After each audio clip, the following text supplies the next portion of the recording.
Meu primeiro milhão foi eu e mais 2 pessoas. Só? Aham. Meu primeiro milhão foi eu e mais 2 pessoas. Acho que hoje, facilmente na perspectiva do digital, né? Você consegue fazer 100 mil reais assim, você sozinho faz 100 mil reais. Assim, posso falar isso você consegue fazer até mais do que isso daí com qualquer segmento. E com estratégia que só a gente no Brasil fez, a gente faturou mais de $500 milhão. Assim, antes de abrir o carrinho. O time de suporte vendeu 200, 300, 400 mil reais. Só o time de suporte. Pra gente estar faturando hoje mais de 25 milhões por ano, 2 milhões por mês no perpétuo. Eu vi no mercado de lançamento um modelo de negócio para sempre. Essa foi minha percepção. Eu via o dropshipping e afiliados e tudo mais e tal, mas eu vi que no final das contas todo mundo lançava produto, todo mundo lançava tudo. Então é um mercado que eu posso lançar literalmente qualquer coisa, desde uma marca até um infoproduto propriamente dito. Então, quando eu entrei no mercado de lançamentos, aquela adrenalina de você lançar, do carrinho abrir e de você faturar muito em pouco tempo, aquilo me cativou demais e foi o mercado que me deixou rico. Foi assim, meus primeiros 100 mil reais, meus primeiros 200, 1 milhão, todos foram com o mercado de lançamentos. Eu digo que a gente nunca consegue vender o que a gente não entende, o que a gente não gosta. E isso é muito real. Então, hoje, na 12, que é a minha empresa, a gente só tem infoprodutos, a gente só trabalha com infoprodutos. E é o que eu amo fazer, porque a margem é muito maior, você consegue faturar muito bem. É que, na verdade, o mercado ele é viciado em tempo, né? Tipo assim, ao tempo todo você tá recebendo milhares de ofertas, e aqui no KiwiCash você vê dezenas de pessoas com 1 milhão, 2 milhões por mês, e milhões, e você tá se vendo e fala, pô, por que eu não consigo? E essa exatamente era a mesma coisa que eu tinha no começo. Eu falava assim, tá, se fulaninho consegue, por que eu não consigo? E aí isso vai martelando na sua cabeça, quando você entra no processo, começa a estudar e vê que as coisas não são tão fáceis quanto as ofertas passam no digital, você percebe que, putz, quando que eu vou conseguir? Porque o fulaninho tá comprando carro, ele tá viajando o mundo e eu tô aqui em casa. E eu senti essa mesma coisa quando eu comecei e me deixava frustrado. E aí o que muda o jogo, na verdade, é como você usa a frustração que você recebe, né? E por isso que eu digo que é muito importante. Eu sou frustrado desde os meus 12 anos. Entendeu? Então, quando eu comecei no mercado digital, a frustração pra mim, eu já estava acostumado a lidar com a frustração. E aí eu usei ela a meu favor. Então, acho que isso é muito importante para quem tá começando no digital, principalmente agora, quando a gente tem muitas ofertas de muitas coisas fáceis e por aí vai. Então, fica uma dica aí pra você. Se você tá nesse meio de, meu Deus, tá todo mundo conseguindo menos eu, lembra que é muito pouco tempo, cara. Empresas demoram 10 anos, 20 anos para faturar o que a gente fatura no digital em 5 meses. Então, o mercado digital é mais rápido. Pensa nisso. Você só tem teu tempo. O 80-20 de qualquer empresa hoje no digital são as pessoas que estão envolvidas no projeto. E na minha empresa, que é a 12, a gente tem ótimas pessoas trabalhando. Ótimas pessoas. E dentro dos setores que a gente faz, são quatro setores. A gente tem audiovisual, copy, redação, que é diferente. A redação, ela redige as pesquisas. Então, a gente pesquisa, depois faz a copy e tem o audiovisual. E o audiovisual tem páginas e captação, que no caso o videomaker e o editor. Então, a gente tem 4 setores, que são esses. E, no caso, a gerência, que são os setores das pessoas que passam as demandas e tudo mais e tal. Então, os processos são feitos dessa maneira. Meu primeiro milhão foi eu e mais 2 pessoas. Só? Aham. Meu primeiro milhão foi eu e mais 2 pessoas. Acho que hoje, facilmente na perspectiva do digital, né? Você consegue fazer 100 mil reais assim, você sozinho faz 100 mil reais. Assim, posso falar isso você consegue fazer até mais do que isso daí com qualquer segmento. Afiliado, PLR, todos esses mercados que são basicamente tráfego e oferta, você consegue faturar. Depende única e exclusivamente de você. Acho que é bem possível, sim. Pô, eu tava acostumado com minha mãe ganhar 20 mil por ano, assim, fora taxa de imposto e tudo mais e tal. Então, pra mim, fazer 100 mil reais em um dia era algo, assim, surreal. E hoje eu faço isso quase todo dia. E isso é interessante de pensar nas perspectivas. E tem o quê? 3 anos, 2 anos. Então, na perspectiva de quem tá assistindo, normalmente os KiwiCasts aqui, essas pessoas, elas, às vezes, se sentem distantes das pessoas que sentam aqui. Mas o que eu posso falar é que elas não estão, porque acredito que tem muita gente que começou a assistir os KiwiCasts, sei lá, desde que começou, e hoje eles já estão faturando bem, por exemplo. Eu posso dizer que eu sou o coprodutor que gosta de fugir muito do padrão. Então, gosta? Assim, ou amo não? fugir legal. do padrão. E isso, voltando ao que a gente falou no começo, a gente toma mais riscos, mas o risco vem tanto pro bem quanto pro ruim. Uhum. Normalmente, na maioria das vezes, ele vem pro bem. E eu lembro que, assim, eu nunca, dentro do mercado de lançamentos, a gente tem estratégias mais fixas, né, validadas. Você tem que fazer um lançamento X, Y, Z para dar uma conversão de tanto. O lançamento em si, ele é só meio que abertura de carrinho. O conteúdo pré-lançamento, no caso, são os eventos que você coloca antes da abertura do carrinho, entendeu? E a gente tem algumas fases dentro do processo de lançamento.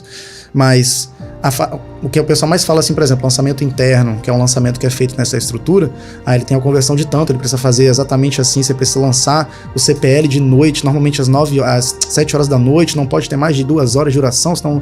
Então, essas coisas eu nunca me apeguei muito às métricas do mercado. Eu sempre entendia, eu sempre me coloco na perspectiva do lead, entendo o que é melhor para ele, porque as demandas são diferentes, então pessoas têm demandas diferentes. Então, dentro desse processo, eu sempre gostei de inovar. Por exemplo, a gente fez um lançamento agora, faz uns 2 meses, 1 mês, 2 meses, foi em julho. A gente faturou antes da abertura de carrinho, assim, eu não lancei o produto principal, e com estratégia que só a gente no Brasil fez, a gente faturou mais de $500 mil, assim, antes de abrir o carrinho. A gente normalmente tem a fase de PPL, que é pré-lançamento. A gente tem 4 fases no lançamento. PPL, que é o pré-lançamento, PL, que é o pré-lançamento, e o L, que é o lançamento. E depois a gente tem o debriefing, que é reunir tudo que a gente fez e ver se o que deu certo e o que não deu certo. E nessa fase de PPL, ela normalmente é maior, onde a gente estrutura tudo. Quando que vai ser o lançamento, quais as datas, qual o produto, gravação de produto, tudo. E dentro dessa fase de PPL é onde acontecem os estudos de audiência. Às vezes o expert ele não tem audiência, ela precisa ser construída. Às vezes o expert ele tem uma audiência que não é para o produto que ele quer vender, então a gente precisa mudar a audiência, e todas essas pesquisas acontecem antes. A gente tem um processo de pesquisas, que, por exemplo, logo quando a gente fecha com o expert, nossas copywriters têm uma call de 2 horas com o expert para parecer um terapeuta lá falando com ele. Olha aí, como é que é a tua história? Pra gente entender quem mais se conecta com ele. Se o público que ele tem hoje é quem vai comprar o produto, se eu preciso mudar o público. Então, assim, eu costumo falar que bons lançamentos, bons produtos que são lançados, eles são lançados com um PPL maravilhoso. É como se fosse aquela continha de matemática. Se você erra o começo, o final vai sair ruim também. Então, acerta o começo, que é um PPL bem feito, pesquisas bem feitas e um direcionamento bom, e com isso você vai ter um resultado bom no seu lançamento, entendeu? O PPL, como eu falei, são as pesquisas, então normalmente vem pesquisa e estruturação. No PPL é quando a gente escreve copy, onde a gente fala como que vai ser o evento, as datas do evento, tudo que vai precisar na parte teórica, assim. E no PL a gente executa. Então é aquela fase de execução mesmo. Putz, a gente falou que vai gravar tal coisa, tal coisa, tal coisa. Os anúncios, os criativos, a gente grava tudo no PL e é isso. O L, que é o lançamento, é a fase do evento. No caso que a gente fala nessas 4 fases. Vem a fase do lançamento, que é evento mais abertura de carrinho, normalmente 2 semanas. E aí vem o debriefing, que é basicamente uma call para reunir tudo que você fez e falar, ó, isso deu certo, isso não deu certo. Porque lançamento, diferente do que o pessoal pensa, não é, lancei uma vez e acabou. Lançamento é a mesma coisa que um perpétuo, vamos dizer assim. Produto perpétuo, aquele que vende o tempo todo, lançamento que tem produto vendendo num curto período de tempo. E nesse curto período de tempo, a gente repete ele várias vezes. Então você vê, às vezes, o mesmo lançamento, o mesmo expert lançando o tempo todo. Todo mês ele está lançando o mesmo produto, com audiência diferente, entendeu? Então, entendi. Essas fases dos 4, eles são assim para todo o processo de lançamento. Inclusive, eu diria que essas fases elas acontecem para processo de lançamento de qualquer coisa, que é estruturação, PPL, execução, onde você executa, e aí você tem um resultado do que você estruturou e executou no lançamento, e aí depois você descobre se deu bom, se deu ruim, ou como que você vai escalar aquela operação. O mercado de lançamentos, de produtos, infoprodutos, ele muda o tempo todo. Legal. E quem não se atenta ou entra depois, acaba ficando para trás. Então, essa questão de recuperação de venda hoje é muito mais importante do que era um ano atrás, por exemplo. Hoje os CPAs estão mais caros, você paga mais caro para você ter um lead, você paga mais caro na estrutura do seu lançamento. Para você fazer algo maior, você tem que gastar mais porque o mercado está mais cheio de pessoas. Então essa parte da recuperação de vendas é muito importante. Normalmente eu não digo que a recuperação de vendas é depois, a recuperação de vendas ela começa lá no PPL. Lá no PPL você estrutura. Olha isso. Qual que vai ser a sua recuperação de vendas? A gente tem hoje, inclusive, um insight muito importante. Se você hoje lança, independente, se você tem R$2 para investir em uma equipe de 2 pessoas e você tem 2 milhões para investir em uma equipe de 200 pessoas, a sua equipe de suporte tem que ser muito boa. Tem um time de suporte muito bom, desde o começo do lançamento até o final dele, no caso o lançamento inteiro. Então, essa fase de recuperação, ela começa lá no começo, e a recuperação do cliente, ela não é só depois que o cara compra ou não compra. A recuperação é o contato que você tem com o cliente lá no começo, porque se você não tiver contato no teu suporte com o cliente lá no começo, lá no final você pode ter a melhor recuperação do mundo, ele não vai te escutar, entendeu? Então o time de suporte tem que entrar em contato com o cliente antes, da abertura de carrinho ou do produto que você tá vendendo no final. Então ele tem que estar em contato, e aí, tá tudo bem? Eu entro em contato com toda a base de leads, enfim, fala sobre o evento, e comunica sobre o evento. Então a comunicação ela tem que ser muito mais próxima do lead. Relacionamento, né? É você criar relacionamento. Porque independente, você pode ter 200 pessoas convertendo lá no seu lançamento com a lista de milhões de pessoas. Se eles não têm conexão com o teu time de suporte, ou durante o evento ele não teve conexão com você, não vai ser um cara ligando pra ele falando, e aí, compra aí, que ele vai comprar, entendeu? Então, pra você aumentar a tua conversão lá no final, você tem que botar esse time de suporte antes. Então ela não começa depois, ela começa lá no começo, entendeu? Dentro de um lançamento existem vários pontos de comunicação, Instagram, e-mail, lista de e-mail, ligação, chat de WhatsApp, tem tudo. A gente lista isso daqui e separa setor por setor, tipo, ó, você vai ficar pra isso, você vai ficar pra isso. Então tem as pessoas que ligam pras pessoas na recuperação e falam, ô, você tentou passar o Pix aqui, mas não conseguiu, e aí, como é que foi? Tananã, suporte pós-venda. Tem a pessoa que entra em contato com a pessoa lá no WhatsApp, lá na captação, lá no começo, pra falar, oi, e aí, tudo bem? Você vai ver o evento amanhã? Tá confirmado? Beleza, tá confirmado. E aí esse mesmo time de recuperação, todos têm o mesmo objetivo, converter todo mundo lá no final. Então você acaba aumentando muito, tipo assim, é absurdo. Eu já recuperei lançamentos que iam dar prejuízo só com esse time de recuperação, porque o contato foi bem feito. Às vezes no pitch, o Expert não fez um pitch, pra quem não sabe o que é pitch, é oferta, né? Ele, pô, esse aqui é o meu produto, comprem. Ele não fez bem, o time de suporte vendeu 200, 300, 400 mil reais. Só o time de suporte. Majoritariamente, o que você precisa entender para ser um bom coprodutor. A primeira coisa são estratégias de lançamento. Não desvalide as estratégias que já são do mercado, mas procure inovar, porque o mercado é de inovação. A segunda coisa é oferta. Você precisa entender sobre a oferta e como encaixar a oferta no seu processo de lançamento, independente se ele vai ser de um evento, de 4, de 200 mil reais investidos ou de R$2 investidos.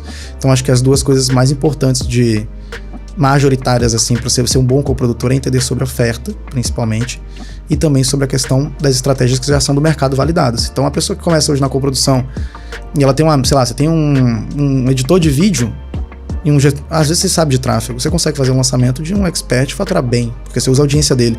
O bom da coprodução para quem tá iniciando é que tem custo zero. Assim, PLR você tem custo, drop você tem custo. Drop hoje, assim, pra você iniciar uma operação de drop assim saudável, pra você ter margem pra escalar e tudo mais e tal, diriam assim uns R$1.500, R$2.000 pra você começar, assim, pra começar. E PLR é a mesma coisa, pra você poder testar e rodar anúncio. Já na coprodução não, você usa a audiência do expert, você usa tudo do expert, você não tem custo, entendeu? Então isso é o bom do mercado da coprodução pra quem tá iniciando, não tem custo. Você usa a audiência do expert. Normalmente quando tem custo é do expert, não seu. Pra gente tá faturando hoje mais de 25 milhões por ano, 2 milhões por mês no perpétuo, foram 4 anos que eu não sei quantas noites eu virei, deixei de chorar e tudo mais e tal, entendendo, tipo, por que eu não tô conseguindo, entendeu? Então todo mundo tem seu tempo. E toma cuidado com as pessoas que você acompanha. Assim, muito cuidado. Porque as ofertas do mercado são cada vez piores, assim, a nível de marketing digital. É cada vez mais fácil fazer marketing digital, mas na prática é cada vez mais difícil fazer marketing digital. Então a oferta, ela vai contrária, entendeu? Então tenha bons mentores, você precisa ter mentores e bons mentores, assim, não pode ser qualquer um, senão você vai assustar um de outro, no final das contas você não vai parecer um macaquinho de galho em galho e não vai chegar em lugar nenhum. Então resiliência pra você entender, putz, é o meu tempo e tá tudo bem. Segunda coisa, para de olhar o mercado de maneira ansiosa. Por exemplo, o fulaninho tem carro, o fulaninho faturou milhões, esse daqui faturou tanto e eu tô faturando R$500. Putz, sou horrível. Não, porra, você não é horrível, você tem o teu tempo, entendeu? Então, primeira coisa, resiliência. Segunda coisa, entender, para de olhar o mercado sem ansiedade, tem o teu tempo. E a última coisa é, estuda, mas muito, só que você tem que aplicar mais do que estudar. Assim, pensa num cálculo. Quanto mais vezes você erra, maior a probabilidade de você acertar. Então, pra mim, eu pensei muito isso na hora que eu comecei. Eu falei, mano, eu tô errando, mas a cada erro que eu faço, eu tô um pouquinho mais perto de acertar alguma coisa. Porque não é possível, irmão. Pô, todo mundo faz o bagulho, menos eu. Então, cada vez que eu erro, eu acerto mais. Então é sempre estar disposto ao erro também. Mete a cara. Eu digo que, tipo assim, o marketing digital é o mercado das pessoas que metem a cara. Tipo assim, mete a cara, produz conteúdo. Quero fazer coprodução. Lança, pega a tia do coisa e fala, vamos lançar aí, ó. Marcha. Ou pega, vai dropshipping, sobe teu produto, sobe tua loja. Erra, faz o negócio acontecer e aí você entende no meio do processo, entendeu? Então acho que errar é bastante importante. Erre.